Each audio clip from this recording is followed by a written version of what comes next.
Om Jnanatimirandhasya Jnananjana Shalakaya Chakshurunmilitam Yena Tasmai Shri Gurave Namaha.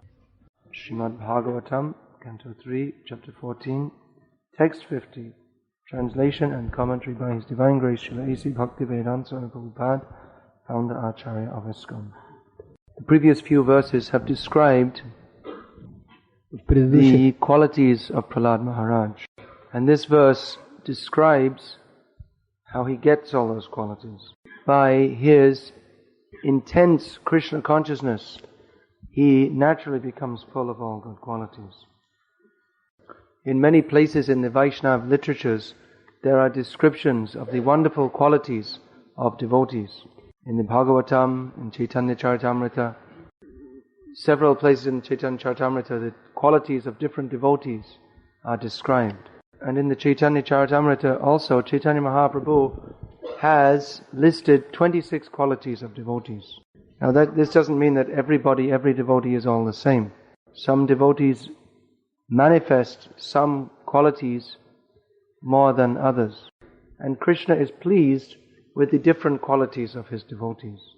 So we can see how much we are advancing in devotional service by how much we are developing the qualities of a Vaishnava.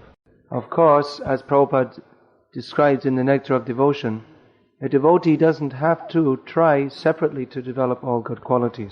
For simply by developing pure devotion to Krishna, all good qualities will come. Prabhupada gives the example of vegetarianism. Being a vegetarianism is certainly better than being a non-vegetarian. So Prabhupada describes that it's not necessary for us to make propaganda to try to make people into vegetarians. If we try to make people into devotees of Krishna, then when they become devotees, then automatically they'll be vegetarians. And indeed, all good qualities, without the quality of Krishna consciousness, is not anything very special. Just like to be a vegetarian, Prabhupada often described, that is not such a wonderful thing, because even the monkeys and pigeons are vegetarian. So the real thing is to be a lover of prasadam. It's not very difficult to be a lover of prasadam.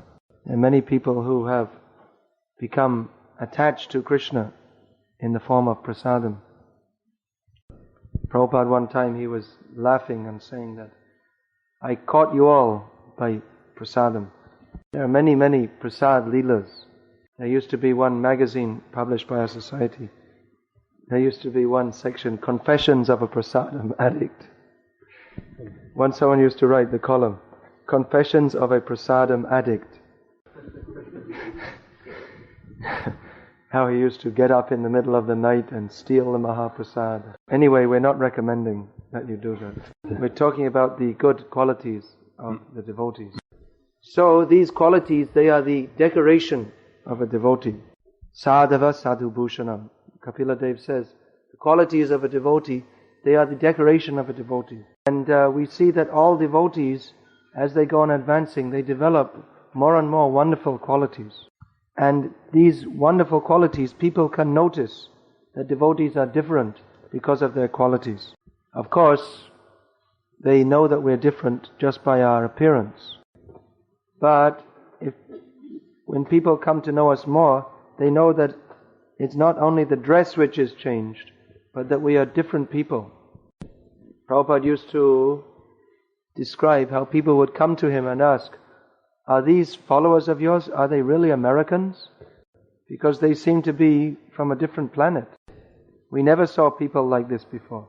We never saw any happy people before. In New York, at one of the airports, they used to arrest our devotees who were distributing books. So, the devotees were in kami clothes, so how to catch them? The new policemen, they were told how to find the Hare Krishna devotees. You have to find someone with a hat on his head and this big bag on his shoulder. And he'll be talking to somebody and showing them a book. And the real thing, you can know it's a Hare Krishna because he has this big happy smile on his face. So if you see anyone who looks very bright and happy and peaceful, arrest him immediately. But actually they became astonished that we arrest these people, sometimes we beat them, but they keep on coming back. Just like one of our devotees, Pragosh, she used to distribute books in the Chicago airport. So, every so often, on average about once a week, someone would come up to him and without saying anything, punch him in the face. So in the beginning he used to get quite upset. But after some time he thought, well, it happens all the time. So what used to happen, it was different people, just some people, they're such demons. They see distributing books, they'd come and punch him. Not him, everybody. So every so often someone come and punch him, and he'd just go like this, and maybe his books would be full. He'd pick up his books and go on distributing books. And people saw this, they became astonished.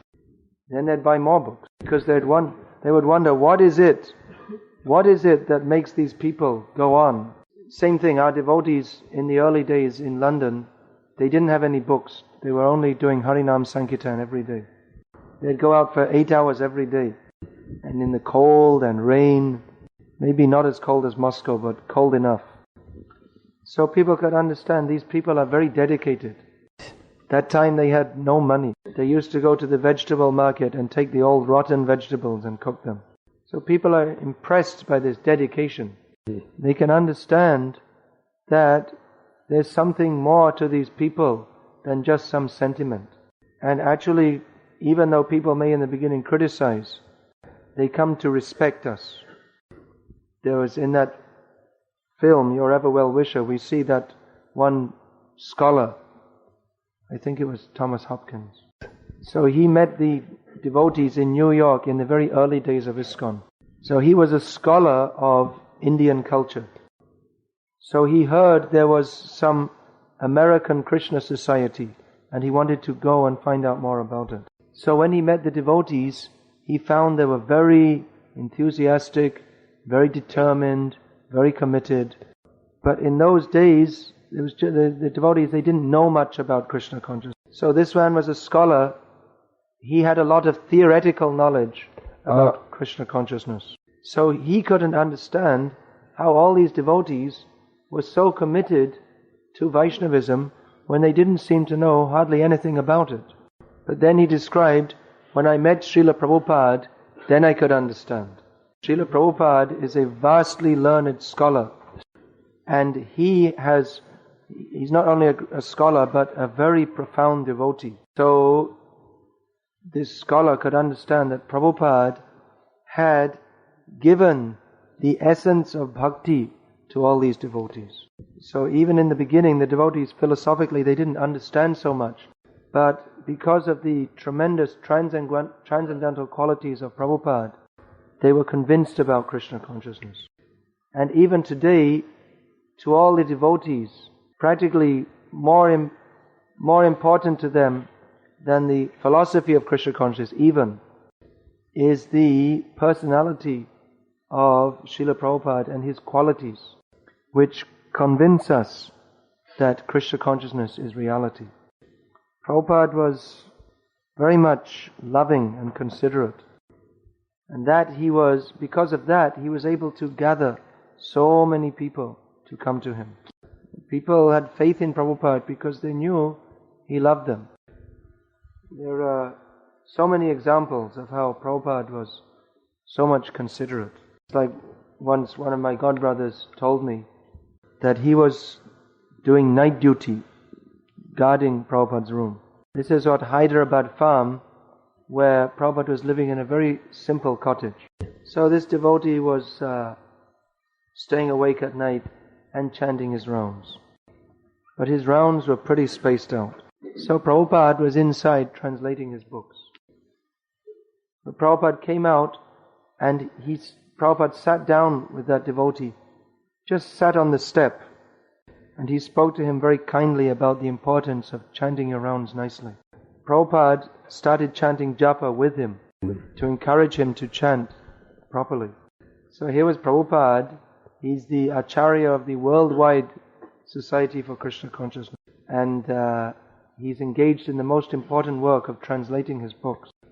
But seeing one of his many, many disciples, actually not very well known or important disciple, struggling to chant Hare Krishna properly. Prabhupada, he took the trouble to take time with him, to help him. So that devotee, afterwards, because he was quite weak in his Krishna consciousness, then after some time he went away from the serious practice of Krishna consciousness. But he could never forget that personal kindness that Prabhupada showed to him. Because he knows that even in the whole world, because in this world, no one loves anybody else. But he feels very happy knowing that even if nobody loves me, Prabhupada loves me. So we're talking about love of Krishna. That love of Krishna, that means real love. There is no love in this material world. What is called love is an illusion only. But Prabhupada came and he showed us that there is love beyond the bodily attraction. And although Prabhupada preached very heavily, but he preached not to condemn others, but to uplift them. Of course, this is a pushing movement. It is not simply a sentiment. Prabhupada said, my Guru Maharaj is pushing me, I am pushing you, and you must push others. So it is a pushing, but that means pushing back to Godhead. So, discipline must be there. Sometimes pushing means we push to do something which our mind we may not like to do. But that pushing is not like the pushing of the karmis. In karmi life, the boss pushes the worker, work, work, work. Or the wife pushes the husband, bring some money. It's all based on sense gratification. So that pushing in Krishna consciousness, that pushing is based on love and affection. Just like Prabhupada told Prabhu Vishnu Maharaj when he was going to go to preach in Bangladesh. He told him to preach with the courage of an Englishman, because Prabhu Vishnu Maharaj is from Britain, and with the heart of a Bengali mother. Of course, all mothers love their children. Bengali mothers, they're just so affectionate. So it's very difficult for our Bengali devotees to get out of Maya. They all love their mothers too much. So anyway, both those things have to be there. One has to be strong for Krishna. Unless one is strong, one cannot preach.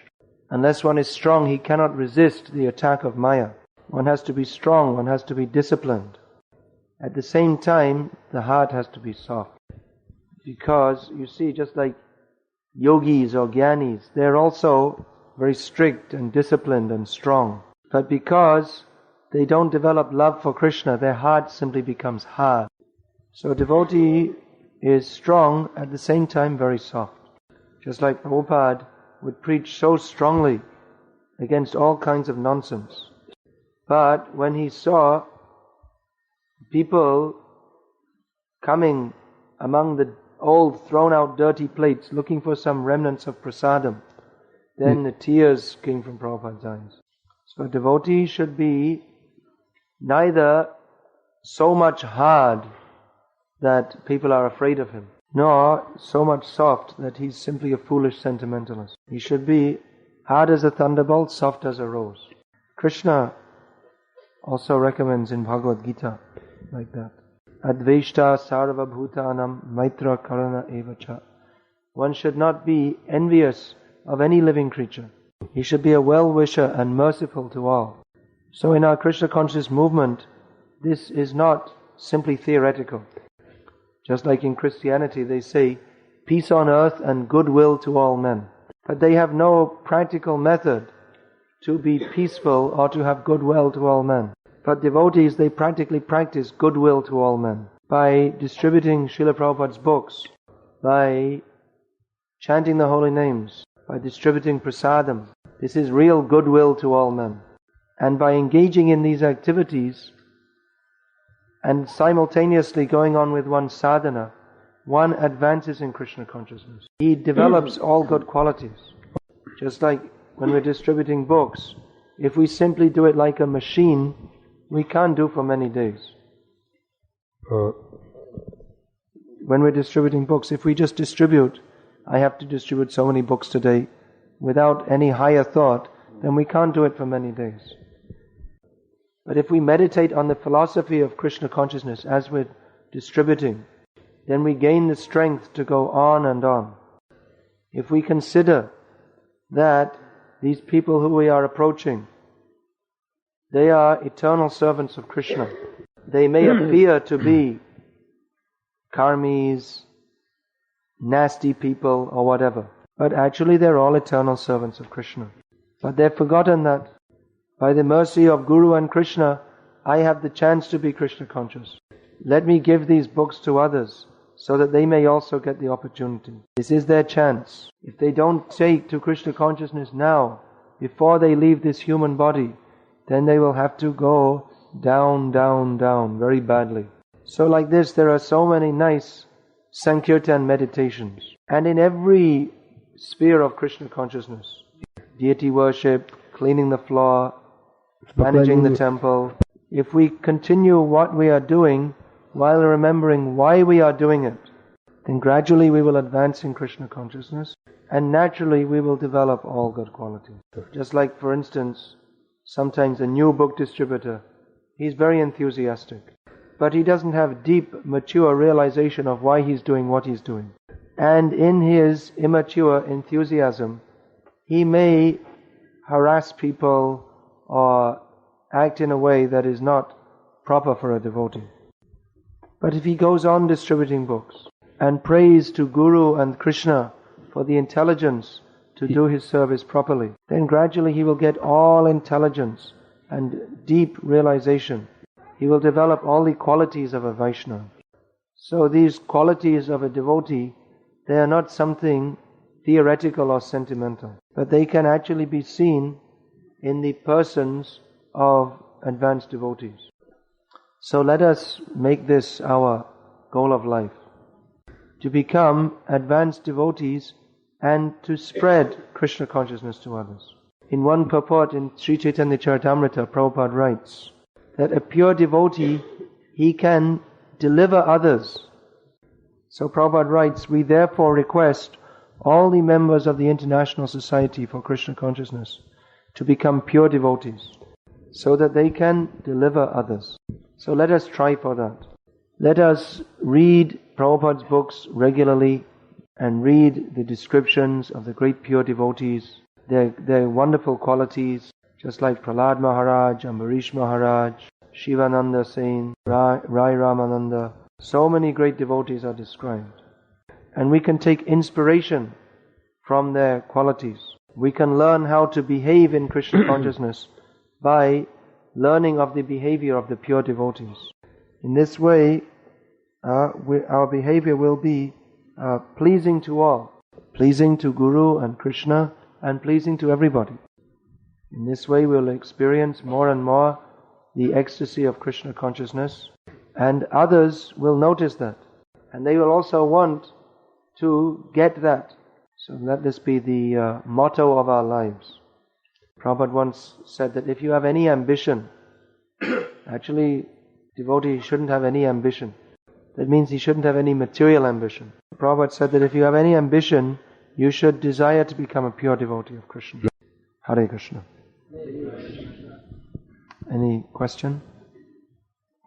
No question? So many devotees? Everyone's enthusiastic to go.